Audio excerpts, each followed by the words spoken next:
방송에서 제공하는 부동산 정보는 투자 판단에 대한 참고 자료입니다. 방송에서 제공하는 부동산 물건의 가치, 가격 상승 및 가격 하락에 대해서는 방송사에서 보장하지 않습니다. 본 방송은 간접 광고가 포함되어 있으며 방송에서 나오는 부동산 정보는 출연자와 경제적 이해관계가 있을 수 있습니다. 투자에 유의하시길 바랍니다. 본 방송의 제작진 및 출연진은 방송통신심의위원회 규정을 준수합니다.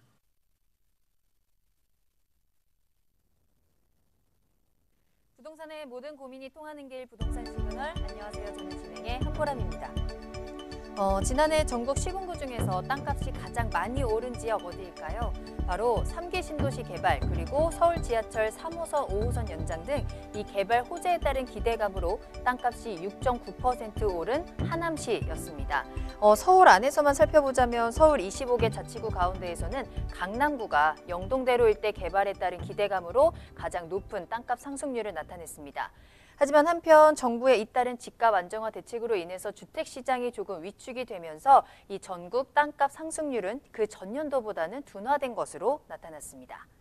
자, 저희 부동산 시그널에서는 부동산 전문가의 이슈 진단과 상담을 통해서 부동산 시장이 주는 시그널과 함께 여러분들의 부동산 궁금증을 해결해드리고 있습니다. 방송을 시청하시다가 궁금한 사항이 있으시거나 전문가와 상담을 원하신다면 연락 주시기 바랍니다. 서울전화 02-2128-8504번, 02-2128-8504번이고요. 문자로도 상담 가능합니다. 궁금한 점 남겨주시면 친절하게 도움드리겠습니다. 자, 그리고 유튜브를 통해서 실시간 참여 가능하십니다. 유튜브에 알토마토를 검색하시거나 주소를 직접 입력하고 들어오시면 되고요. 또 노란톡 메신저 플러스 친구에서 부동산 토마토 TV를 검색하시면 채팅하기를 통해서도 상담 받아보실 수 있습니다. 많은 참여 부탁드립니다. 자, 그럼 부동산 시그널 참여 방법 보시고요. 본격적으로 출발합니다. 부동산의 모든 고민이 통하는 길, 부동산 시그널. 여러분도 참여하실 수 있습니다. 첫 번째, 유튜브 라이브 방송을 통한 실시간 참여. 유튜브에서 알토마토를 검색하거나 주소를 입력해 들어오세요. 실시간 채팅창에 여러분의 궁금증을 올려주시면 바로바로 해결해 드립니다. 두 번째, 전화 및 문자 참여. 02-2128-8504번으로 전화 주시거나 문자를 보내주세요. 상담을 통해 여러분의 부동산 고민을 해결해 드립니다. 당신이 궁금한 부동산 궁금증, 시그널을 보내주세요.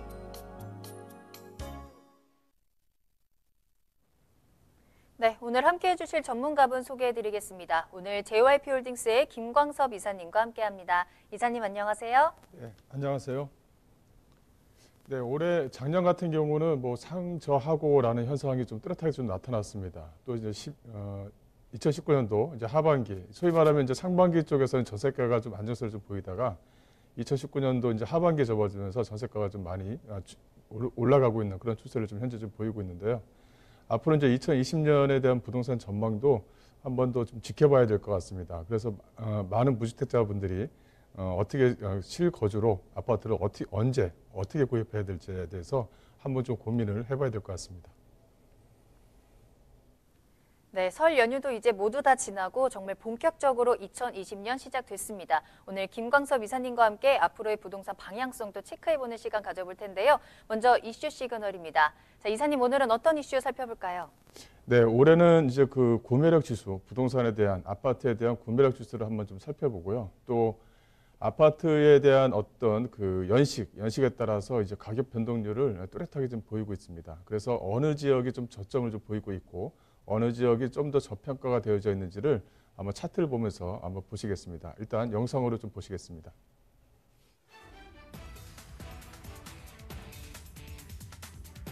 지난해 12.16 부동산 대책으로 대출, 세금, 청약 등을 아우르는 강력한 규제가 발표되자 수요자들이 갈피를 못 잡고 혼란에 빠졌는데요. 이러한 혼란 속에서 집값의 기준을 확인해 볼 수 있는 방법, 바로 주택 구매력 지수입니다.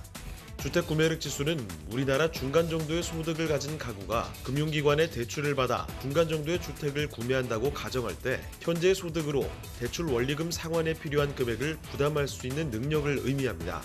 쉽게 말해 대출을 받아 집을 살 수 있는 여력을 말하는데요.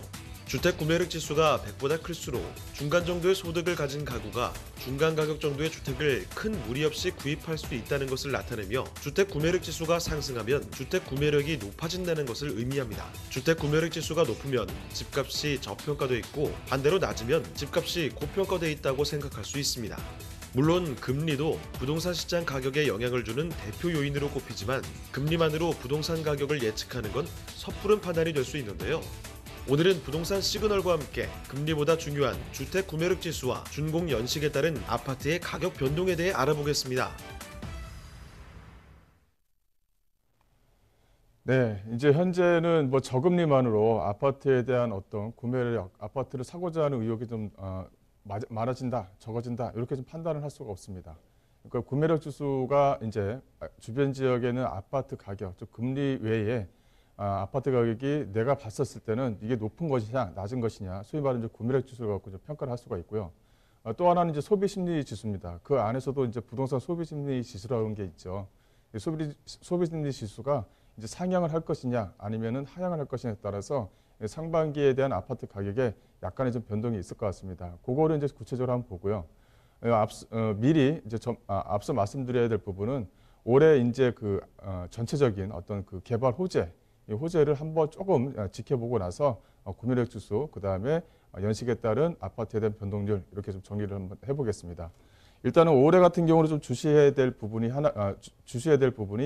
당연히 이제 도로하고 이제 교통이죠. 그 중에서도 이제 한두 가지 정도를 좀 뽑아갖고 왔습니다. 내용을 보시게 되면 일단은 외곽순환도로 외에 이제 제2 외곽순환도로가 이제 전체적으로 이제 틀을 보고 틀을 이제 현재 지금 전체적으로 이제 만들어지고 있습니다. 구간별로 해서 개통되는 곳도 있고 이제 공사를 하고 있는 곳도 있습니다. 이게 이제 왜 중요하냐면은 예전에 이제 외곽순환도로가 만들어지면서 과연 어느 지역의 아파트 가격이 먼저 올랐느냐를 좀 판단하게 되면 이 외곽순환도로가 만들어짐으로 인해서 서울에서 약간 수도권 지역, 바로 이제 강북 쪽을 말하는 거죠. 강북 쪽에 있는 가격들이 가격들이 좀 점차적으로 오르는 추세를 좀 보였습니다. 외곽순환도로가 만들어지게 되면 아마도 똑같은 현상을 좀 보일 수가 있을 것 같은데요. 현재 지금 파주에서 올라오는 양주, 이 포천에서 올라오는 이 고속도로는 현재 지금 공사를 진행하고 있습니다. 그래서 위쪽에 아직 전평가되어져 있는 파주라든가 양주 쪽, 또 포천 쪽에 있는 가격들이 먼저 좀 단계적으로 좀 시세 차익이 좀 보일 수 있다. 이렇게 좀 말씀 좀 드릴 수가 있을 것 같고, 또 하나 좀 주목해야 될 부분은 바로 인천에서 안산으로 연결되어져 있는 이 고속도로입니다. 현재 좀 이것도 공사를 진행하고 있는데요.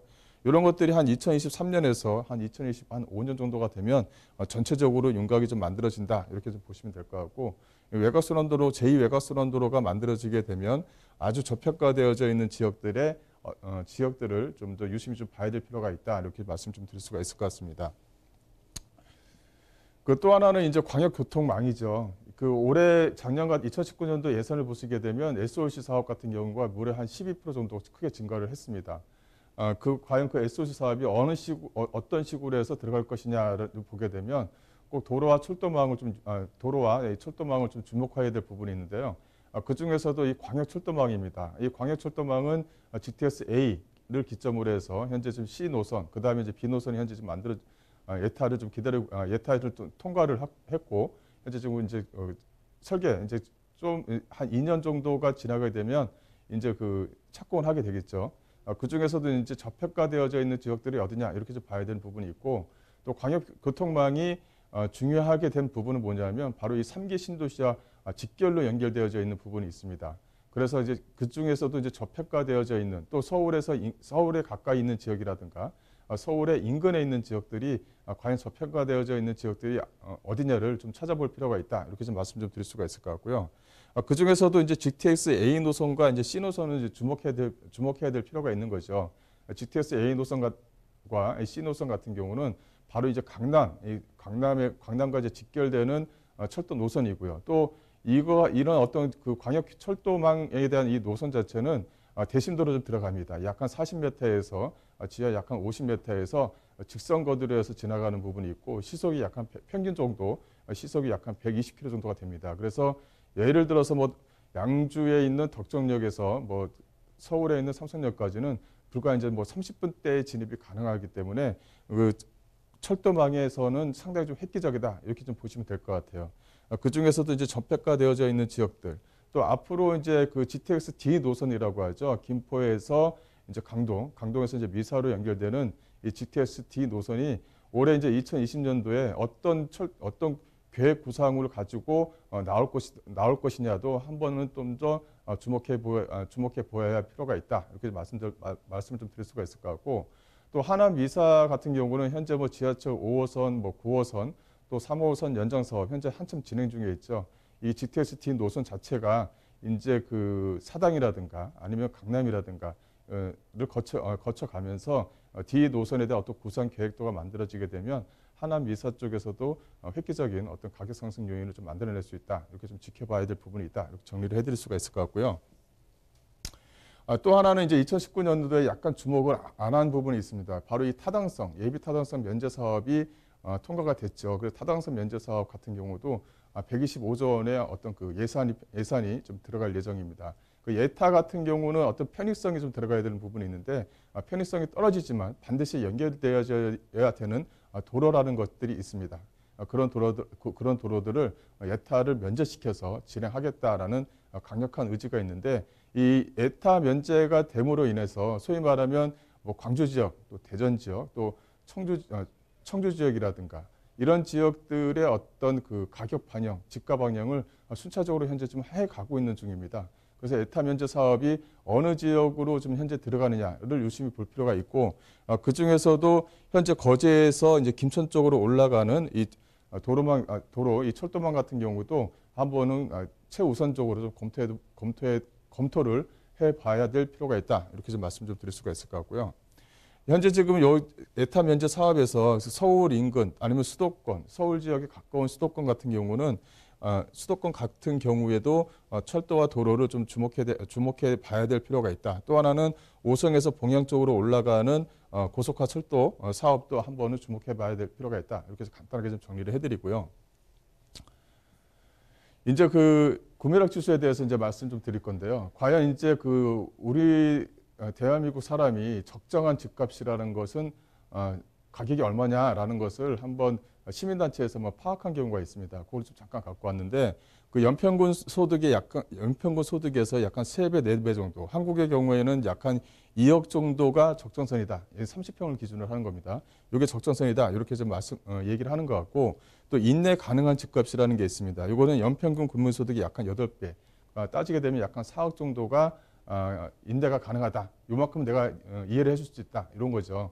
근데 지금 현재 아파트 가격을 보게 되면 어마어마하게 큰 차이가 있죠. 그렇게 그만큼 서울 지역의 집값 자체가 상당히 좀 높은 것을 좀 보일 수가 있습니다. 그래서 현재 그 적정한 집값, 일부러 이걸 가지고 나온 이유는 뭐냐면 대한민국 사람의 어떤 그 30대의 어떤 직장인 평균 수준에서 봤었을 때는 가격 자체가 상당히 좀 높은 것을 볼 수가 있고, 아무리 그 대출 규제를 안 한다 하더라도 소득에 비해서는 아파트를 좀 구입할 수 있는, 평균적으로 아파트를 구입할 수 있는 시간 자체가 상당히 좀 길어져 있는 상태입니다.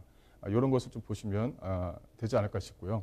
또 이제 여기서 또 말씀드려야 될 부분은 강남 지역의 아파트 가격이 좀 상승할 것이냐라는 이제 이야기들이 많은데, 저금리가 되어져 있고 또 3기 신도시의 토지보상금 등 좀 유동성 자금이 상당히 좀 많이 살아있는 부분이 있기 때문에 강남 지역에 좀 규제가 들어간다 하더라도 상승폭은 작년 같지는 않지만 그래도 상승폭은 그래도 유지를 하지 않겠느냐라고 보는 의견들이 상당히 좀 많이 있는 것 같습니다.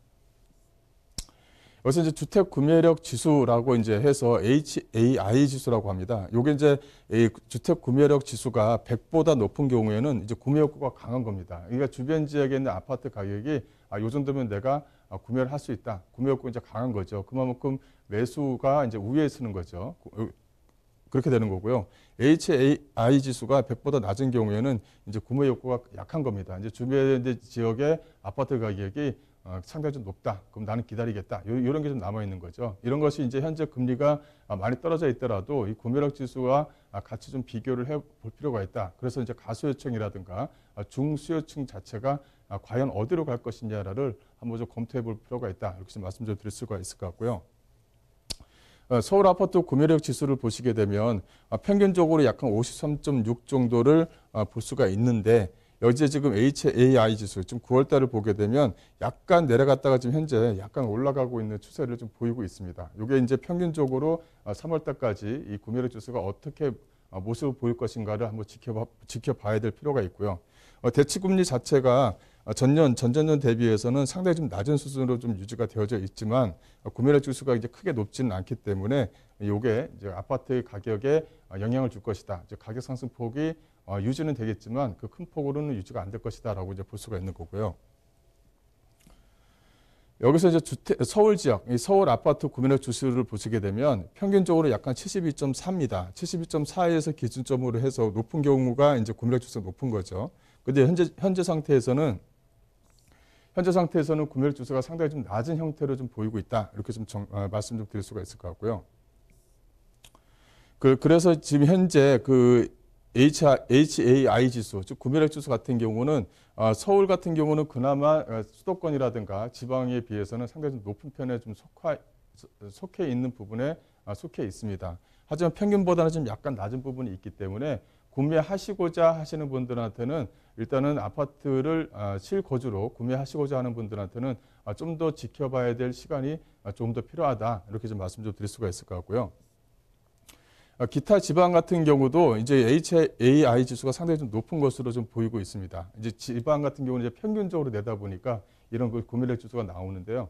이거는 뭐냐면은 그 현재 그 아파트, 소위 말하면 서울에서 좀 떨어져 있지만 서울에서 그나마 인접거리에 있는 아파트를 비교를 한다 그러면 그 아파트에 대한 공실, 그 미입주 물량 자체가 상당히 좀 빨리 소진이 됐습니다. 이게 한 2년 정도가 걸렸는데 이게 소위 말하면 이게 바닥 다지기가 이제 끝났다 이렇게 이제 표현을 할 수가 있을 것 같아요. 그래서 가격이 어느 정도까지는 바닥까지 이제 보이고 이제 가격이 이제 올라가는 추세를 좀 보이고 있다 이렇게 좀 볼 수가 있을 것 같은데 그만큼 구매력 지수가 높다는 것은 뭐냐면 가격이 싸다는 거죠. 가격이 싸면서도 기대 심리가 상당히 크게 좀 작용을 하고 있는 것입니다. 그래서 지방에 있는 중소도시 아니면은 혁신도시 쪽 주변 지역의 아파트에 대한 기대감이 점차적으로 좀 높아지고 있다는 것도 표현을 좀 도표상 표현이 좀 되고 있다 이렇게 좀 정리를 해드릴 수가 있을 것 같고요.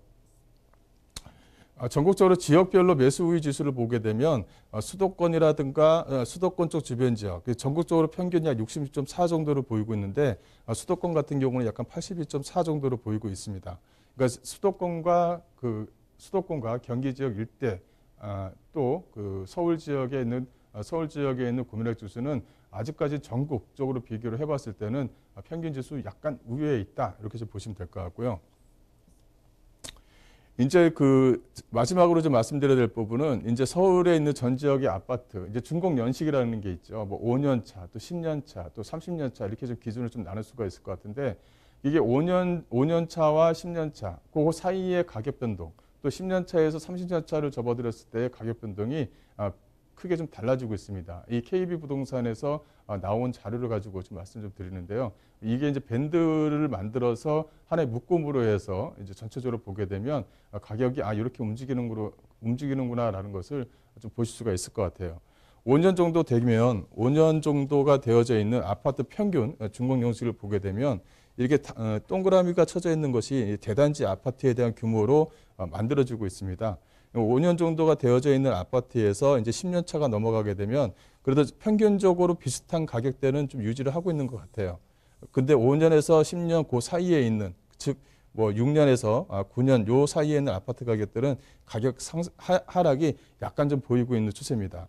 5년에서 10년 차 가게 되면 그렇다면 가격이 이렇게 비슷해지냐 하게 되면 이런 것은 있는 것 같습니다. 왜냐하면 10년 정도가 되게 되면 아파트가 대단지 규모로 만들어지게 되면 편의시설 또 주변에 들어가는 도로교통시설 같은 도로교통시설이 안정화되는 시기 자체가 한 10년 정도가 걸리는 것 같습니다. 그런 어떤 주기를 보게 되면 10년 정도가 되면 이 주변에 있는 아파트 또 주변에 있는 상권 그다음에 뭐 먹자 상권이라든가 또 도로와 교통이 이제 들어가기 때문에 실거주에서 상당히 좀 안정적으로 좀 변모를 하게 되는 거죠. 주변에 이제 학교도 생기고 또 안정적으로 되다 보니까 5년에서 이제 6년, 7년 때는 가격이 약간 떨어지다가 10년 차가 되면 가격이 5년 전 가격과 평균적으로 약간 좀 높이 좀 올라가 있는 추세를 좀 보이고 있다. 이렇게 좀 보시면 될 것 같고 또 10년에서 이제 30년 요 사이를 보시게 되면 가격이 점차적으로 이렇게 낮아집니다. 기대 심리가 이제 많이 낮아지는 거죠. 또 30년이 이제 지나고 나서는 이제 재건축에 대한 기대감으로 인해서 가격 상승폭을 이렇게 가져갑니다. 보시게 되면 연식이 35년에서 40년이 되는 대단지 아파트의 가격이 좀 더 가격을 치고 올라가는 것을 좀 보실 수가 있다. 이렇게 좀 보실 수가 있는데요. 어쨌든 간에 지금 연식이 좀 됐다 하더라도 재건축에 대한 기대감이 있기 때문에 가격 상승폭을 좀 가져간다. 이렇게 좀 보시면 될 것 같아요. 그래서 연식이 좀 오래되어져 있는 아파트라 하더라도 대단지에 있는 속해 있는 그런 아파트들은 앞으로도 가격 상승폭은 좀 더 가져갈 수 있지 않을까 싶습니다. 그 강남 상구의 아파트를 좀 보시게 되면 약간의 서울 지역의 평균 아파트가 있고 약간의 좀 차이가 있는데 강남 지역 같은 경우는 뭐 워낙 그 도로교통이 워낙 잘 돼 있고 또 편의시설이 워낙 잘 돼 있는 지역들이다 보니까 그 거기에 대한 큰 의미를 좀 가질 수가 없는데요. 그래도 약간의 좀 차이는 좀 보이는 것 같습니다. 5년에서 10년 차 같은 경우도 가격 변동 차이가 크게 없어요. 그리고 또 5년에서 10년 사이에 넘어가는 아파트에 대한 가격도 약간의 하향세는 좀 보이고 있지만 크게 차이가 없다. 이렇게 좀 보시면 될 것 같고요. 여기 같은 경우는 25년 차 이상에 있는 아파트부터 가격 상승폭을 좀 가져간다. 이렇게 좀 보시면 될 것 같습니다. 그래서 30년이 넘어가서 30년 또 35년 이상 된 아파트에 대한 가격 변동폭이 좀 더 높이 올라간다. 이렇게 좀 보시면 될 것 같아요. 그래서 오히려 그 5년 차, 새롭게 입주되는 물량의 아파트보다는 연식이 좀 더 많이 오래되고 또 재건축에 대한 기대감이 상당히 좀 많이 살아있는 아파트 같은 경우는 가격 상승폭을 좀 더 많이 가져간다. 이렇게 좀 보시면 되고 오히려 연식이 좀 많이 오래되어져 있고 대단지로 구성되어져 있는 아파트가 신규 입주 물량에 있는 아파트보다는 좀 더 가격 상승폭을 좀 더 가져가는 그런 모습을 보이고 있습니다. 이거는 강남만이 가지고 있는 하나의 특징이지 않을까 싶고요. 또 이제 그 마영성이라고 하죠. 마포구와 용산구, 바로 이 성동구를 좀 들 수가 있습니다. 그러니까 마영성 같은 경우는 약간의 특징이 뭐냐면 뭐 아파트가 새롭게 들어가는 입주 아파트가 상당히 좀 많이 있음에도 불구하고 전체적으로 봤었을 때는 아파트에 대한 새 입주되는 아파트에 대한 물량 자체가 아직까지는 적은 편이다. 이렇게 좀 판단을 할 수가 있을 것 같아요. 5년차 같은 경우도 전체적으로 가격 상승폭을 상당히 좀 크게 가져가는 현상을 좀 보이고 있습니다. 이렇게 좀 가격 상승폭을 좀 크게 가져가는 현상을 보이고 있는데 이게 이제 15년 차가 접어들면서 전체적으로 가격 하락폭을 가져갑니다. 이렇게 좀 보이고 있고요. 또 25년에서 30년 요 사이, 20년에서 30년 사이의 아파트에 대해서는 가격 상승폭이 크게 줄어들다가 30년 이상 된 25년 이후부터는 가격 상승폭을 또 이렇게 크게 가져가는 것을 좀 보일 수가 있을 것 같습니다. 이것도 강남과는 약간은 틀리지만 현재 입장에서는 30년 차에 들어서는 아파트의 가격도 현재 좀 재건축에 대한 영향을 미치고 있다. 이렇게 좀 보시면 될 것 같고 또 이 15년 차 이 아파트에 대한 가격 변동이 약간 좀 줄어드는 이유는 뭐냐면 다른 지역에 있는 것들보다는 그 도로에 대한 교통에 대한 어떤 불편함, 뭐 이렇게 이런 것들이 아직까지 남아 있는 거죠. 그래서 또 재개발에 대한 어떤 기대감도 갖고 있지만 재개발이 순차적으로 진행되는 건 아니지 않습니까? 그래서 전체적으로 그런 어떤 주변의 어떤 도로와 어떤 편의시설 자체가 강남보다는 좀 약간 떨어져 있는 부분이 있다 보니까 5년에서 15년 사이에는 가격차가 약간 좀 떨어지는 추세를 좀 보이고 있다는 것도 하나의 좀 특징을 보이고 있다. 이렇게 좀 말씀을 드릴 수가 있을 것 같아요. 그리고 이제 그 노도강입니다. 이 노원구와 도봉구, 이 강북구 어떻게 보면은 그 새롭게 투자할 수 있는 지역들이 좀 뭉쳐져 있는 것들 중에 노원구와 도봉구, 이 강북구, 즉 노도강을 좀 둘 수가 있을 것 같은데 여기에는 상당히 좀 특색이 좀 있죠. 여기 같은 경우는 5년 차에 대한 입주 물량이 상당히 좀 작습니다. 또 10년 차에 대한 아파트에 대한 가격 자체도 크게 변동 사항이 없습니다. 여기서 보시게 되면 이제 15년 차에 접어들면서 이제 전체적으로 가격이 평균적으로 가격이 좀 안정을 좀 보이는 것 같아요. 요게 이제 앞서 말씀드린 대로 이제 도로와 교통, 어떤 편의시설, 또 학군이라든가 이런 것들이 이제 안정세를 좀 보이고 있는 부분이 있고 또 이제 요 아파트도 이 30년에서 이제 접어들면서 이 30년 차에 가게 되면 30년 차에서 접어들면서도 가격 변동폭은 크게 없지만 35년 이상 된 재건축에 대한 기대감이 상당히 큰 아파트들은 현재 좀 큰 기대감으로 가지고 있다. 이렇게 좀 보실 수가 있는데 이 전체적으로 가격에 대한 상승폭은 보이지만 어떤 기타 다른 지역에 비해서는 상승폭이 크게 둔화되면서 상승을 좀 유지하는 그런 현상을 좀 보이고 있습니다. 그래서 노도강 같은 경우도 이 재건축 아파트 아니면 신규 입주되는 아파트를 실거주로 해서 좀 들어가시는 게 추후에 좀 더 좋은 이득을 좀 보면서 가져갈 수 있지 않을까 싶고요. 그래서 노동원 같은 경우는 특별히 좀 주목을 좀 해야 될 필요가 있다. 이렇게 정리를 해드릴 수가 있을 것 같고요. 또 이제 마지막으로 이제 금관구입니다. 이 금천구와 관악구, 구로구 이렇게 좀 되어져 있는데 여기 같은 경우는 서울시 25개구 가운데 관악구를 제외하고는 상당히 좀 저평가되어져 있는 지역 중에 하나죠. 하지만 현재 뭐 신안산선이라든가 또 이제 뭐 1호선 라인이라든가 또 주변 지역의 1호선 라인 쪽에 어떤 역세권 개발 사업이 현재 좀 한참 꾸준하게 좀 진행을 하고 있습니다.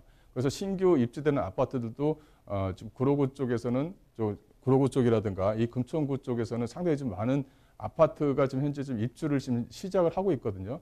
이게 이제 2019년도부터 2018년도에 이제 시작을 했다가 2019년도부터 본격적으로 이제 입주 물량이 좀 생기고 있습니다. 2020년과 2022년이 되면 특히 금천구 쪽 같은 경우는 신규 입주 물량에 대한 대단지 아파트와 현재 주변에 있는 대단지 아파트는 아니고 그 소규모 단지의 아파트의 가격 차이가 크게 벌어질 것 같습니다. 그래서 여기서 어떤 투자에 대한 어떤 그 주목을 좀 해야 될 필요가 있다. 이렇게 좀 말씀 좀 드릴 수가 있을 것 같고요.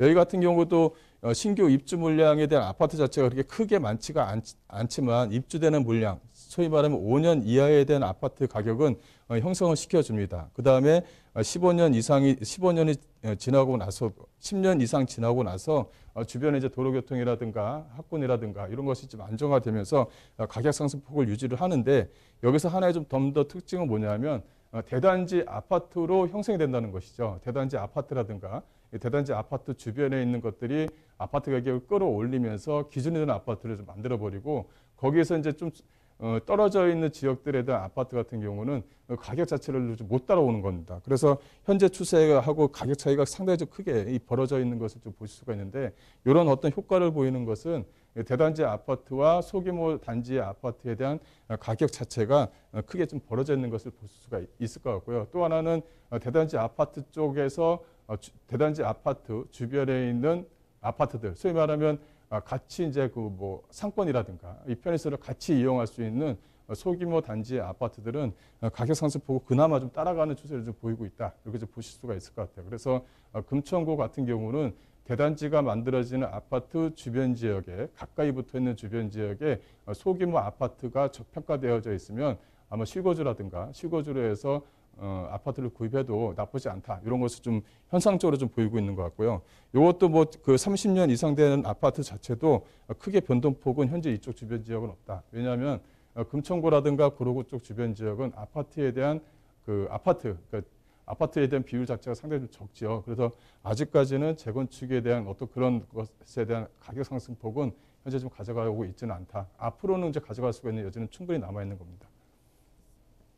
네, 여기까지 이제 말씀을 좀 드리고요. 이렇게 좀 연식에 대한 아파트, 또 주택 구매력 지수에 따라서 올해 상반기에 아파트가 어떻게 변동될 것이냐. 또 하나는 이제 그 선거가 국회의원 선거가 하나 남아 있죠. 그래서 현재 입장에서는 그 대출 아파트를 아파트의 가격 상승폭을 계속적으로 안정화시키겠다는 것이 정부에 대한 발표입니다. 그래서 대출에 대한 규제, 또 심지어는 좀 더 심한 규제도 할 수 있다. 이렇게 해서 표현을 할 수가 있는데 어쨌든 부동산이라는 것은 어느 쪽 한쪽이 대출이 규제가 들어가게 되면 또 어느 한쪽은 또 풍선 효과로 인해서 또 투자에 대한 어떤 의미가 또 생기는 것입니다. 그런 어떤 판단을 좀 잘 해보시고 내가 어느 지역에 투자할 것인 것을 올해 한번 좀 고민을 좀 해보시길 바라겠습니다.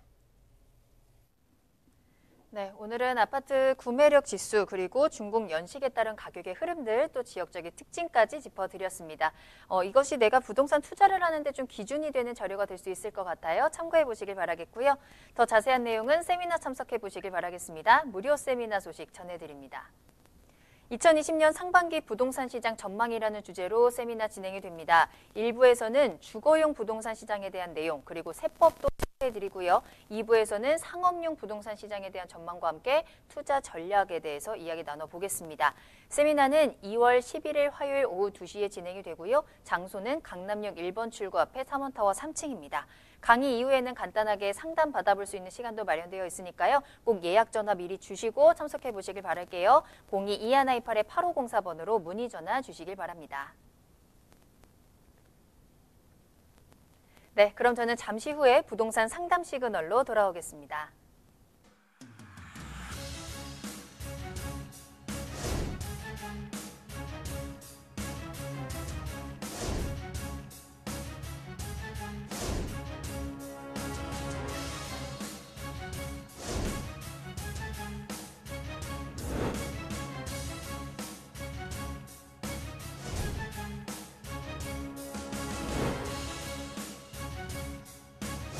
현혹에 휘둘리지 않는 철칙과 기준이 있어야 합니다.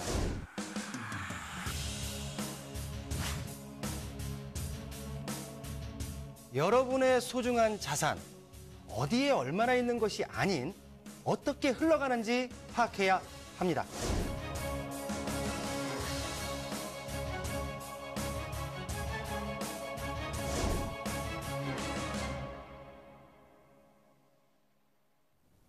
네, 여러분들의 부동산 궁금증을 해결해드리는 부동산 상담 시그널입니다. 부동산 시그널만의 다양한 분석을 이용해서 확실한 시그널 보내드립니다. 오늘 김광섭 이사님과 함께하고 있습니다. 첫 번째 상담 전화로 만나볼게요. 안녕하세요, 시청자님. 네, 안녕하세요. 네, 반갑습니다. 자, 고민 해결해 드릴게요. 어느 지역 부동산 궁금하신가요? 제가요, 네, 지금 하남의 덕풍동에 네, 한솔 솔파크에 지금 매입해서 살고 있거든요. 네, 근데 이제 20년 7월 20일이면 2년이에요. 네, 네. 근데 제가 서울에서 40년 살다 보니까 마음에 안 들어서 다시 서울로 가고 싶은데 네, 네, 여기를 매도를 해야 되는지 네, 서울로 가는 거는 제가 여러 군데 봤는데 네, 네, 서대문구 북악타운 박석곡의 힐스테이트도 봤고요. 네, 그다음에 현대 홈타운도 봤고 네, 그다음에 강동구 둔천동의 프라자도 봤거든요. 네. 그래서 어느 곳을 가야 될지 몰라가지고 매도를 언제쯤 해야 되는지. 알겠습니다. 전화 잘 주셨고요. 현재 하남에 거주하고 계시긴 한데 이제 서울로 좀 이동을 생각하고 계십니다. 서울에는 뭐 서대문구, 뭐 강동구, 둔촌동 지역들 좀 보신 것 같은데 현재 거주하고 있는 아파트는 좀 어떻게 활용을 하면 좋을지 그리고 어느 곳으로 이동하면 좋을지 추천 지역까지 한번 체크해 보도록 하겠습니다. 김광섭 네네. 이사님 연결해 드릴게요. 이야기 나눠보세요. 네, 안녕하세요. 안녕하세요. 네. 일단은 반갑습니다. 제가 그 일도 서울파크 아파트는요. 예, 그 7월 달에 이제 2년이 됐다고 해도 일단은 매도하지 마시고 좀 기다려 보세요. 그리고 또 서울 지역의 아파트 같은 경우도 좀 네. 시간이 좀 약간 필요한 것 같습니다. 이제 그 계속적으로 이제 정보 규제가 들어가는 상태고 어쨌든 간에 네. 다주택자들한테도 아파트를 가지고 계신 분들, 다주택자들도 어떻게 매도할 수 있는 기회를 여지를 좀 계속적으로 좀 남겨놓는 것 같아요. 근데 이게 있어요. 그 어쨌든 간에 그 공급 물량이 얼마만큼 나올지는 정확히 잘 모릅니다. 이제 해봐야 되겠지만 네. 하지만은 이게 그 서울 지역 같은 경우는 상당히 그 아파트에 대한 어떤 그 심리 자체가 그 네. 사람의 심리를 상당히 좀 많이 작용을 해요. 그래서 이제 네. 전체적으로 강남이라든가 특별한 지역들, 좀 현재 가격을 주도하고 있는 특별한 지역들의 어떤 거래량 자체가 가격이 하락되면서 나온다고 한다면 전체적으로 가격 폭이 좀 떨어지면서 또 유지가 될 수가 있는 여지는 있거든요. 근데 네. 지금 현재 시점에서 올해의 아파트를 하남에 있는 아파트를 팔고 서울 네. 지역의 아파트를 올해 안쪽에 들어가겠다라고 하는 것은 어떻게 보면은 조금 뭐랄까요, 좀 가격이 약간 소위 말하면 이제 꼭지점 안에서도 좀 꼭지점 안에서 잡을 네. 수 있는 여지는 좀 남아 있는 부분이 있기 때문에 네. 좀 안정적으로 좀 봐야 되는 부분이 있다. 또 하나는 뭐냐면 이 솔파크 아파트입니다. 이 솔파크 아파트 같은 경우는 한 2년 정도 좀 여유를 가지고 좀 지켜보면 어떨까? 네. 실거주로. 이거 아파트. 지하철도 개통되거든요. 예, 여러 가지가 있죠. 하나 좀 말씀을 좀 드리자면 중요한 것은 이 5호선 라인이죠. 이 5호선 라인이 네. 개통되는 걸 아시죠? 이 솔파크가 이렇게 네네. 위치했는데 예. 이 또 하나는 이제 이쪽 안쪽에서 들어가는 뭐 3호선 연장 사업이라든가 네. 또 올해 같은 경우는 약간 하남 전체적으로 좀 주목해야 될 부분이 있어요. 그게 꼭 9호선에 대한 어떤 그 기대감, 이것도 중요하지만 이 지금 현재 그 어떻게 보면은 그 GTX D 노선이라고 하는 것이 있어요. 그냥 용칭을 그렇게 붙여버린 건데 이게 이제 네. 김포에서 이제 하남까지 연결되어져 있는 그 소위 말하면 이제 그 광역철도망 있죠. GTX A 노선, B 노선 이런 얘기 많이 들어보셨죠. 네네. 요게 이제 그 D 노선 자체가 그림이 어떻게 그려질까를 한번 올해 한 상반기나 하반기 때는 한번 봐야 될 부분이 있어요. 네. 네, 그건데 뭐 그거 그림이 그려졌다고 해서 뭐 한 이쪽에 있는 지역들의 아파트 가격이 갑자기 가격이 오른다든가 그런 모습은 보이지는 않을 테지만 어쨌든 간에 이쪽 하남 쪽에서 이 덕풍동 쪽 주변 지역의 지역들은 그런 기대 심리가 상당히 좀 많이 살아있는 부분이 있습니다. 그래서 네. 요거 같은 경우는 1년 안쪽에서 매도시기 잡는다. 또 이제 불편하다. 아니면 내 서울에서 오래 살아서 좀 소외감 느낀다. 뭐 이런 것도 좀 네. 기대 심리가 있겠지만 이런 것을 좀 이게 안쪽에서 좀 놔두셔야 될 것 같아요. 지금 그렇다고 해서 지금 답답해서 서울에 들어간다든가 네, 아니면 네, 기존에 네. 있는 서울 지역에 있는 아파트들을 너무 빨리 팔아서 뭐 지금 가격이 얼마인데 내가 너무 빨리 팔았다. 뭐 이런 것도 아마도 남아 있을 것 같은데. 예, 속이 상해서 그래요. 예, 그런 것들도 조금은 접어두셔야 될 것 같아요. 어쨌든 간에 이쪽으로 들어왔으니까 지금 현재 네. 시점에 다시 서울로 인서울로 올해 뭐 9월달, 10월달, 11월달 이렇게 잡아서 들어간다는 것은 좀 약간 무리가 있다. 그래서 네. 가격은 좀 더 지켜봐야 될 부분이 있다. 이렇게 좀 말씀 좀 드려야 될 부분이 있고 또 이제 솔파크 아파트 자체가 뭐 어떤 호재거리가 없다든가 주변 지역에 그 뭐 호재가 다 마무리가 됐다든가 이렇게 얘기한다면은 또 어떻게 보면 또 매도식을 잡아야 될 부분도 일정 부분이 있습니다만 아니, 교통도 너무 좋아요. 네, 여기 같은 경우는 사모님께서 시청자분께서 말씀하신 것처럼 교통호재가 더 좋을 겁니다. 앞으로는. 예. 예, 그 지하철 5호선이 개통이 되고 또 9호선 라인이 위쪽에서 만들어지지만 그런 부분도 있고 GTX-D라는 그런 어떤 기대감도 있는 거고 3호선 연장 사업도 기대감이 있는 거고 여러 가지가 있기 때문에 이게 한번 올해 2020년, 21년, 22년도 사이에는 전체적인 윤곽이 다 나올 것 같아요. 그래서 한 1년 정도는 2021년 정도 한 상반기 이후에 네. 그 이후에 매도 시기를 좀 잡는 게 어떤가. 어쨌든 간에 서울 지역의 안쪽에 있는 아파트는 뭐 좀 저평가되어져 있는 아파트는 가격이 올라가겠지만 그렇다고 해서 지금 현재 고평가되어져 있거나 가격이 많이 오른 아파트들은 또 치고 갈 수 있는 여지는 좀 아직은 크게 살아있지는 않거든요. 네. 그러니까 오히려 좀 가격을 좀 추이를 좀 보는 게 나을 것 같아요. 거주하시면서. 네. 이렇게 일단 정리를 해드리겠습니다. 그러면 이걸 아직 가지고 있으라고요? 예, 보유하고 계세요. 아유, 감사합니다. 네, 감사합니다. 현재 서울에 집을 매수하는 것은 타이밍상 조금 조심스럽지 않을까. 또 현재 하남의 아파트도 투자 가치가 조금 남아있기 때문에 조금 더 기다려보시라 하는 의견 드렸습니다. 자, 계속해서 상담 이어가겠습니다. 다음 상담은 문자로 보내주신 사연 확인해 보도록 할게요. 끝번호 3657번으로 보내주셨습니다. 자, 가련이동 주민센터 다세대 통건물을 보유하고 있고요. 현재 한 3년 정도 되어가고 있습니다. 월세는 240만 원 정도 나오고 있고 그런데 부동산에서 매도를 하라고 연락이 옵니다. 어떻게 하는 게 나을까요? 전만 부탁드려요 라는 문자 보내주셨거든요. 부동산에서 매도를 하라고 전화가 오는 거면 앞으로 좀 투자 가치가 더 있다는 소식이 아닐까 싶기도 한데 전망 체크해 보도록 하겠습니다. 이사님. 예, 뭐 그 부동산에서 매도하려는 그 가격이 나한테 보기에 적정한 가격이라고 판단이 들면 매도하셔야 되겠죠. 하지만 지금 문자를 주신 시청자분께서도 주변에 어떤 호재거리 뭐 이런 것들이 있기 때문에 내가 지금 이걸로 매도를 해야 될까라는 그 고민거리가 좀 붙어 있는 것 같습니다. 하지만 제가 말씀드려야 될 부분은 현재 월세 수익이 나오고 이게 월세 수익이 이 물건을 가져가는데 안정적으로 좀 끌고 갈 수 있는 여지가 있는 그런 물건이라고 한다면 좀 더 지고 가셔라 이렇게 말씀 좀 드려야 될 것 같아요. 중요한 부분은 여기 안쪽에 들어가는 연신내역, 이 연신내역 같은 경우는 3호선과 6호선이 좀 지나가죠. 또 연신내역 쪽 주변 지역은 이렇게 연신내역 쪽 로데오 거리로 해서 이렇게 계획구역은 잡혀져 있지만 아직 실상 큰 의미는 아직까지는 잡혀져 있지 않습니다. 또 이제 다른 지역, 소위 말하면 GTX A 노선이 지나가는 지역들 중에 그나마 이렇게 연신내역 쪽 주변 지역은 사람들이 상당히 실거주 그 밀집도가 상당히 강하다고 할까요? 또 하나는 뭐냐면 연신내역 쪽 주변에 이게 높거나 크게 또 넓게 만들어져 있는 고층 빌딩이라든가 아니면은 뭐 주목해야 될 어떤 뭐 큰 아파트라든가 이런 게 연신내역 쪽 주변에 붙어 있지 않습니다. 이게 여기서는 어떻게 보면 이게 호재거리인 거예요. 예를 들어서 GTX A 노선이 지나가는 지역들 중에 어떤 복합센터라든가 이런 것들이 들어오게 되면 그게 이제 그 상업 지역을 끌어내고 있죠. 하지만 주변 지역 전체적으로 호재를 건물을 짓는다든가 아니면 아파트를 짓는다든가 하게 되면 그런 큰 건물들이 어떻게 보면 단점으로 좀 작용합니다. 하지만 연신내역 쪽 주변 지역은 그런 것들이 없어요. 이게 무슨 말이냐면 시행하고자 하는 사람들한테는 상당히 이득이 가는 겁니다. 그래서 오히려 그 GTX A 노선이 지나가는 자리 중에 이 연신내역 쪽 주변 지역이 그런 것들이 없기 때문에 소위 말하면 빌라 자체가 구성이 되어져 있고 대단지 아파트로 구성되어져 있는 것들이 연신내역 쪽 주변 지역이 없다 보니까 어떻게 보면 개발하기에는 상당히 용이한 지역들이에요. 그러다 보니까 주변에 뭐 구산동이라든가 밑에 이제 가련동이라든가 여기 지금 현재 지금 재개발이 상당히 좀 빨리 진행되고 있지만 앞으로 이 연신내역 쪽을 기점으로 해서 어떤 바운더리를 정해서 어떤 형태의 대단지 아파트, 어떤 형태의 복합 센터라든가 복합물 센터라든가 이런 것들이 들어오는 기대감이 상당히 좀 많은 지역들입니다.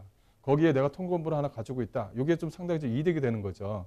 그래서 현재 시점에서는 연신내역 쪽 이 물건 자체는 적정한 기대 심리를 가지고 계시다면 현재 지금 매도 시기를 잡지 마시고 좀 더 중장기적으로 끌고 가셔라. 왜냐하면 연신내역 쪽 주변 지역은 앞서 말씀드린 대로 어떤 호재, 그러니까 시행할 수 있는 어떤 기대감이 상당히 좀 증폭되어져 있는 지역들 중에 한 군데입니다. 개발하기가 쉽다는 거예요. 소위 말하면. 그래서 이런 것들은 좀 더 지고 가시는 게 좀 용이하다. 이렇게 좀 말씀드릴게요. 좀 중장기적으로 가져가셔라. 이렇게 말씀드리겠습니다. 네, 연신내역 주변의 부동산은 조금 더 중장기적으로 보자라는 말씀까지 해결 도와드렸습니다. 자, 오늘 이렇게 김광섭 이사님과 함께 여러분들의 부동산 궁금증 해결 도와드렸는데요. 이사님 직접 만나볼 수 있는 세미나 소식 전해드리겠습니다. 2020년 상반기 부동산 시장 전망에 대해서 짚어드립니다. 주거용 부동산 시장 전망과 세법에 대해서 상업용 부동산 시장 전망과 함께 투자 전략까지 체크 도와드릴게요. 세미나는 2월 11일 화요일 오후 2시에 진행이 되고요. 강남역 1번 출구 앞에 3원타워 3층으로 찾아가시면 되겠습니다. 세미나는 20명이 한정돼서 예약제로 진행이 됩니다. 문의 전화 꼭 주시길 바랄게요. 서울전화 02-2128-8504번 계속해서 열어두겠습니다. 네, 계속해서 김광섭 이사님과 함께하고 있습니다. 투자 정보 알아보는 시간인데요. 오늘 두 가지 정보 전해드릴 거고요. 먼저 첫 번째로 만나볼 부동산은 상업용 부동산 상가 전해드리도록 하겠습니다. 위치는 경기도 남양주시 다산동에 있네요. 먼저 기본 정보부터 알아보겠습니다. 네, 제가 가지고 온 물건은 이 다산 신도시 초입에 위치해 있는 물건입니다. 보시게 되면 왕복 8차선 대로변에 위치해 있고요. 그 다음에 그 가시성과 집중력이 상당히 좀 우수하기 때문에 소위 말하면 스타벅스점으로 10년간 임차가 맞춰져 있어서 어떻게 보면은 월세를 받기에는 상당히 좀 안정적인 그런 물건이다라고 이제 말씀드릴 수가 있을 것 같고요. 또 커피 전문점, 그 중에서도 가장 유명한 이 스타벅스 커피 전문점으로 임차가 맞춰져 있기 때문에 월세가 상대적으로 안정적으로 나온다는 것이 하나의 좀 특징을 좀 보이고 있습니다. 이 스타벅스 같은 경우는 월세를 보증금 얼마에 월세 얼마 이런 형태가 아니라 보증금 얼마에 월 매출에서 몇 프로 이렇게 해서 가져가거든요. 현재 여기 같은 경우는 월 매출의 약 한 12%. 그러니까 현재 평균적으로 스타벅스 같은 경우는 월 매출이 약 한 1억 5천에서 약 2억 정도를 보게 되면 1억 5천만 기준으로 해도 약 한 1,800만 원 정도, 2억을 기준으로 하게 되면 약 한 2천만 원이 넘는 월세를 좀 가져갈 수 있는 그런 물건이다라고 말씀드릴 수가 있을 것 같고요. 또 두 번째로는 바로 이 본 물건지 위층에 있는 이 물건입니다. 현재 지금 본 물건 같은 경우는 스크린 골프장, 골프샵이라고 하죠. 골프샵으로 10년간 임차가 맞춰져 있는 물건이다. 이렇게 말씀드릴 수가 있을 것 같은데 현재 여기 같은 경우는 현재 준공이 돼서 현재 인테리어가 다 마무리되고 현재 지금 골프장으로 스크린 골프장으로 현재 운영을 하고 있습니다. 스크린 골프장이 얼마만큼 잘 되냐 하면은 평일에도 예약을 안 해놓으면은 지금 시간을 쓸 수가 없을 정도로 많은 사람들이 좀 붐비고 있다. 이렇게 말씀 좀 드릴 수가 있을 것 같고요. 요 매가 자체는 약간 3억 5,700만 원 정도 예상할 수가 있겠습니다. 따라서 1층 같은 경우는 좀 돈에 대한 액수가 좀 크고요. 이 본 5층 같은 경우는 돈 액수의 규모가 좀 적기 때문에 소액 투자를 좀 건드려낼 수 있다. 이렇게 정리를 해드릴 수가 있을 것 같고요. 또 주변의 입지를 보시게 되면 본 물건지 주변 지역으로 해서 이렇게 횡단보도, 8차선 대로변에 위치해 있지만 양쪽으로 이렇게 횡단보도가 양쪽으로 이렇게 걸쳐져 있습니다. 그래서 어떤 동선 자체가 상당히 좀 용이하고요. 또 이제 집객력이라든가 또 유동성이라든가 또 주변 지역 같은 경우가 이렇게 아파트 배후 세대가 K아파트, S아파트에서 약간 2,300세대가 바로 옆에 붙어 있습니다. 그래서 단지 내 상가처럼 이용할 수 있다. 이렇게 말씀 좀 드릴 수가 있을 것 같고 또 한강중학교와 한강초등학교가 인접해 있고 바로 옆쪽에는 또 지식산업센터가 현재 지금 펜스를 쳐놓고 상당히 좀 크게 현재 지금 만들어지고 있습니다. 지식산업센터 같은 경우는 분양이 다 끝나서 이제 공사만 진행하고 있다. 여기서 나오는 인구만 하더라도 직장인, 고용 인구만 하더라도 약 한 15,000명 정도를 예상할 수가 있기 때문에 아파트 배우 세대 약 한 7,000여 세대, 지식산업센터의 고용 인구 수를 약 한 15,000명 정도를 예상할 수 있으면 본 프라자 상가 같은 경우는 집가 상승, 또 임대가 상승도 한꺼번에 기대할 수 있다. 이렇게 정리를 해드릴 수가 있을 것 같고 또 이제 다산 신도시 같은 경우는 이 별내 신도시와 미사 신도시 요 사이에 이렇게 위치해 있습니다. 여기 보시게 되면 여기 그 도로가 위치했는데 이 도로 사이 하나 끼고 바로 이 잠실과 또 미사와 바로 연결이 된다. 그래서 서울이 바로 옆에 붙어 있는 신도시다. 이렇게 정리를 해드릴 수가 있을 것 같고요. 또 이제 그 입지 여건을 한 번 더 보시게 되면 이 강변북로 라인입니다. 강변북로와 그 올림픽대로 이 강동대교를 거쳐서 주변 지역과 같이 연결되어져 있는 부분이 있기 때문에 그 서울의 어떤 입지가 상당히 좀 양호하다. 또 이제 외곽순환도로와 중부고속도로가 연결되지만 이제 세종포천고속도로가 이제 2021년 정도면 이제 개통이 되죠. 그래서 구로 IC를 주변으로 해서 다산 같은 경우는 어떤 그 집가 상승에 어떤 그 역할을 좀 충분히 할 수 있다라고 이제 말씀드릴 수가 있을 것 같고요. 또 이제 그 주변 지역을 좀 보시게 되면 이 그 주변 지역, 소위 말하면 근린 생활 시설이 도로변을 기점으로 해서 이렇게 나눠져 있습니다. 그래서 주변 지역의 아파트 배우 세대가 이렇게 주변 지역에 걸쳐져 있는데 아파트 배우 세대, 즉 이 근린 생활 시설을 이용하는 아파트 배우 세대가 약 한 6천 세대 정도가 됩니다. 또 항아리 상권으로서 약간 특징을 좀 상당히 좀 큰 특징을 보이고 있다 이렇게 정리를 해드릴 수가 있을 것 같고 이 대로변을 기점으로 해서 약간 좀 상가의 어떤 그 MD 구성이 상당히 좀 차이가 있습니다. 어떻게 차이가 있냐면 이 대로변 쪽에 있는 여기 같은 경우는 학원가로 맞춰져 있다 이렇게 보시면 될 것 같고요. 여기 같은 경우 본 물건이 있는 요 근린생활시설 요 부분은 사람들의 어떤 편의시설로 좀 구성이 되어져 있습니다. 그래서 종합병원이라든가 뭐 커피 전문점이라든가 안 그러면 뭐 대규모 뭐 음식 프랜차이점이라든가 이런 것으로 구성이 되어져 있는 부분이 있습니다. 그래서 본 물건이 이쪽으로 해서 배우 수요층이라든가 유동인구가 이쪽으로 해서 상당히 좀 많이 몰리고 있는 추세를 보이고 있다. 정리를 해드릴 수가 있을 것 같고 이렇게 횡단보도가 양쪽 사방으로 거쳐져 있는 부분이 있기 때문에 사람들의 동선을 다 잡아먹는다. 이렇게 좀 보시면 될 것 같아요. 그래서 어떤 그 항아리 상권에 상당히 좀 특징을 좀 보이고 있는 것이 본 물건의 특징이 있다. 이렇게 정리를 해드릴 수가 있을 것 같고요. 보시게 되면 다산 신도시가 들어오는 초입에 본 물건이 있습니다. 보시게 되면 잠실이라든가 워커힐이라든가 올림픽대로가 이제 눈에 다 보일 정도로 상당히 좀 가까이 있다 이렇게 정리를 해드릴 수가 있을 것 같고 또 수석대교가 좀 예정이 되어져 있습니다. 이 수석대교가 연결이 되면 미사와 잠실과 이 바로 연결되는 직결 도로가 된다 이렇게 정리를 해드릴 수가 있을 것 같고요.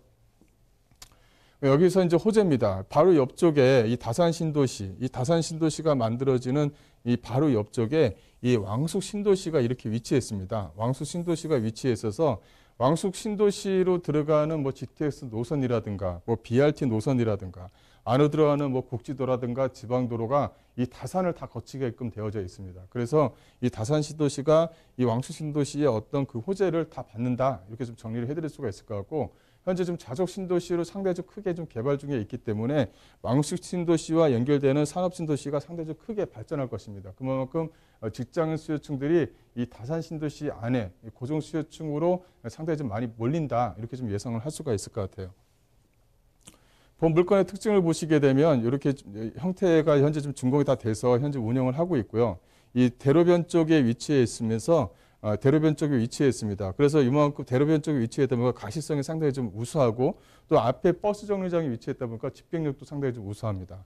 5층 같은 경우는 스크린 골프장으로 운영을 하고 있고 1층에 현재 좀 스타벅스가 들어오는데 거기 스타벅스가 현재 지금 리모델링 공사를 현재 지금 하고 있다. 이렇게 좀 정리를 해드릴 수가 있을 것 같아요. 그 1층에 이제 약한 6개 호실을 하나로 이제 뭉쳐서 실평수 약 한 66평, 개화평수 약 한 120평 정도가 된다. 이렇게 정리를 해드릴 수가 있을 것 같고요. 현재 그 스크린 골프장 같은 경우도 현재 그 본 물건지가 5층에 한 층을 전층을 다 스크린 골프장으로 현재 운영을 하고 있습니다. 약간 10년간 임차가 맞춰져 있어서 안정적인 월세 수익이 나온다. 이렇게 정리를 해드릴 수가 있을 것 같고요. 그 예상 가격을 분석을 하게 되면 예상 매매가가 약 한 46억입니다. 요거는 이제 스타벅스로 임차가 맞춰진 겁니다. 월세는 예상 임대가가 약 1,800만 원. 월 매출이 약간 12% 정도를 예상할 수가 있는데 앞서 말씀드리는 것처럼 월 매출에 따라서 약간 변동사항이 있지만 상당히 좀 보수적으로 잡았다 이렇게 정리를 해드릴 수가 있을 것 같고요. 따라서 예상 임대가와 보증금을 활용하시게 되면 실투자금 약간 16억 정도로 운영이 가능하다라고 이제 말씀드릴 수가 있을 것 같고 또 하나는 이제 그 500여 즉 골프존으로 현재 임차가 맞춰져 있는 것입니다. 예상 매매가 약간 3억 5,700만 원이고요. 월 150만 원 임대가 좀 확정적입니다. 그래서 실투자금 3억 4,300만 원이면 상당히 좀 안정적인 수익이 나오는 물건이다라고 정리를 해드리겠습니다. 네, 다산 신도시에 위치한 수요가 이미 검증된 상가 소개해드렸습니다. 자, 다음 부동산도 빠르게 만나보겠습니다. 관악구 남현동에 위치한 통건물인데요. 이사님, 어떤 부동산인가요?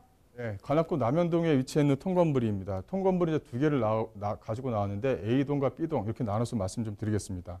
2호선과 4호선 사당역에서 도보 약 5분 거리에 위치해 있고요. A동 같은 경우는 원룸 9세대와 1.5룸 4세대, 또 주인세대, 3룸과 화장실 2개로 좀 구성이 되어져 있고 매매가는 약 한 22억 정도입니다. 사당역에서는 도보거리 약 한 4, 5분 정도 거리에 위치해 있기 때문에 역세권에 있는 통건물이다. 이렇게 해서 정리를 해드릴 수가 있을 것 같고요. 또 하나는 이제 B동입니다. B동 같은 경우도 원룸 9세대와 주인세대로 구성이 되어져 있는데 주인세대가 이제 복층 형태로 좀 구성이 되어져 있습니다. 그래서 방 3개에 화장실 2개로 좀 구성이 되어져 있다. 이렇게 보시면 될 것 같고 본 물건은 17억 정도로 좀 예상을 할 수가 있겠습니다. 위치를 보시게 되면 이수역과 사당역 사이에 위치해 있고요. 도보 약 한 5분 거리에 위치해 있고 이 내방역 쪽 위쪽이 바로 서리풀 터널입니다. 서리풀 터널이 개통이 되면서 내방역, 이수역, 이 사당역 자체가 종상역에 대한 기대감이 상당히 좀 많은 그런 지역이다라고 정리를 해드릴 수가 있을 것 같고요. 또 하나 좀 말씀드려야 될 부분은 바로 이 지역, 주변 지역 그 개발에 대한 호재입니다. 이 사당역 쪽 주변만 보시게 되면 사당천 복개구간 공사라든가 사당 역세권 특별계획구역으로 지정이 되어져 있는 부분이 있습니다. 이 특별계획구역으로 지정되는 것은 본 물건지 길 건너편에 이제 그 복합 환승센터가 하나 생기는 거죠. 그래서 대규모로 크게 지어집니다. 이게 서울시 자문위가 통과가 돼서 이제 그 착공만 앞두고 있다. 이렇게 정리를 해드릴 수가 있을 것 같고 이 사당역 같은 경우는 뭐 사통팔달에 어떤 기점을 좀 마련하고 있죠. 그래서 수원이라든가 천안 지역이라든가 이런 어떤 그 남부 쪽으로 이동하는 광역버스망이 상당히 좀 잘 되어져 있습니다. 그만큼 유동인구가 상당히 좀 풍부하다. 이렇게 좀 정리를 해드릴 수가 있을 것 같고요. 본 물건의 그 건물 특징을 보시게 되면 A동, B동으로 구성이 되어져 있고 대지 평수에 따라서 또 원룸에 대한 개수에 따라서 가격 차이가 좀 약간 있습니다. 하지만 그 건물에 대한 구조가 비슷한 구조로 좀 지어져 있기 때문에 상당히 좀 넓은 구조로 좀 만들어져 있다는 것도 하나의 좀 특징을 보이고 있다. 이렇게 정리를 해드릴 수가 있을 것 같고요. 이 안쪽에 들어가는 뭐 CCTV라든가 뭐 각종 편의시설은 일체형으로 다 놔뒀습니다. 직장인들이 워낙 많은 수요층을 좀 가지고 있는 부분이 있다 보니까 직장인에 맞게끔 물건 안에 편의시설을 좀 잘 뒀다는 것도 하나의 좀 특징을 보이고 있다. 이렇게 정리를 해드릴 수가 있을 것 같고요. 또 방 자체가 상당히 좀 잘 구성이 되어져 있습니다. 원룸과 거실과 어떤 그 주방을 분리시켜서 적은 평수라도 좀 넓게 보이는 그런 형태를 좀 보이고 있고 앞쪽에 있는 B동 같은 경우는 복층 형태로 구성이 되어져 있기 때문에 대가족도 거주하면서 건물 관리를 할 수 있도록 만들어냈다는 것도 하나의 특징이다. 이렇게 정리를 해드릴 수가 있을 것 같고요. 이 본 물건의 이제 임차 현황입니다. 이 A동 같은 경우는 그 원룸 9개와 1.5룸 원룸과 1.5룸으로 좀 구성이 되어져 있는 부분이 있는데 현재 임차가 다 마무리가 됐습니다. 그래서 현재 주인 세대 같은 경우도 좀 남아 있는 부분이 있고요. 그 주인 세대 같은 경우가 현재 지금 예상가로 현재 좀 잡혀져 있는 부분이 있고 나머지는 다 이제 임차가 다 마무리가 됐다. 이렇게 정리를 해드릴 수가 있을 것 같아요. 특징을 보게 되면 이 본 물건이 사당역 쪽 기점으로 해서 5번 출구에 있습니다. 여기 이제 관악구 남현동이죠. 사당역 기점으로 해서 10번 출구가 이제 그 동작구 사당동이고요. 또 1번 출구 같은 경우가 이제 서초구 방배동인데 토지에 대한 가격 차이는 있지만 월세를 받는 임대가에 대한 차이는 크게 없습니다. 오히려 남현동 이 물건이 있는 관악구 남현동 쪽이 저평가되어져 있는 것이 오히려 많다. 이렇게 정리를 해드릴 수가 있을 것 같아요. 현재 원룸 형태도 뭐 1억 5천에서 1억 6천 정도의 전세가 좀 맞춰져 있는 것을 좀 보실 수가 있을 것 같고요. B동 같은 경우도 마찬가지입니다. 현재 B동 같은 경우도 현재 원룸 형태가 뭐 1억 5천에서 1억 4천 정도의 지금 현재 전세가 좀 맞춰져 있는 부분이 있고요.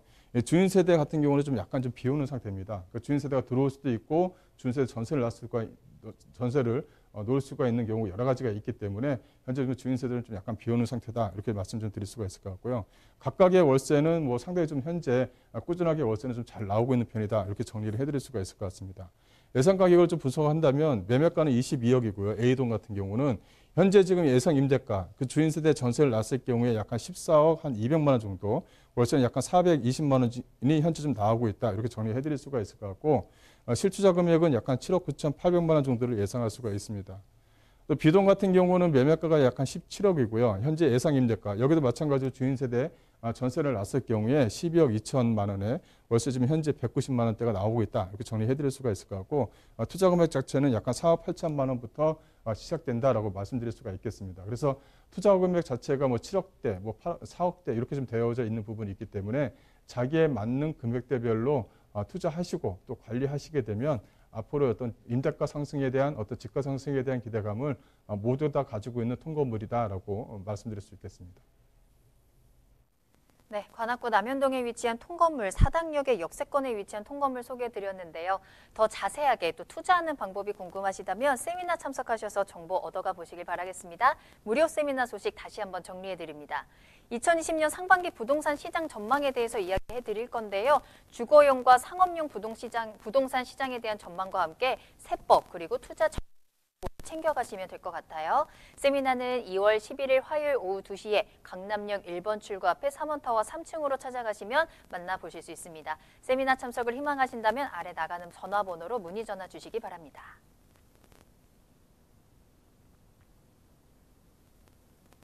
네, 부동산 시그널 오늘 저희가 준비한 내용은 여기까지입니다. 방송이 끝난 이후에도 상담 접수 계속 받고 있으니까요. 여러분들의 부동산 궁금증 시그널을 계속해서 보내주세요. 서울전화 02-2128-8504번, 02-2128-8504번이고요. 문자로도 상담 가능합니다. 또 저희 프로그램은 무료로 다시 보기 이용하실 수 있습니다. www.altomato.com으로 들어오시면 되고요. 시청자 게시판에 여러분들의 다양한 시청 소감도 남겨주시길 바라겠습니다. 자, 그리고 유튜브를 통해서 실시간 참여 가능하십니다. 유튜브에 알토마토를 검색하시거나 주소를 직접 입력하고 들어오시고요. 또 노란통 메신저 플러스 친구에서 부동산 토마토 TV를 검색하시고 채팅하기를 통해서도 상담 받아보시길 바라겠습니다. 많은 참여 부탁드립니다. 자, 그럼 저는 다음 이 시간에 더 알찬 정보 가지고 돌아오겠습니다. 시청해주신 여러분 고맙습니다.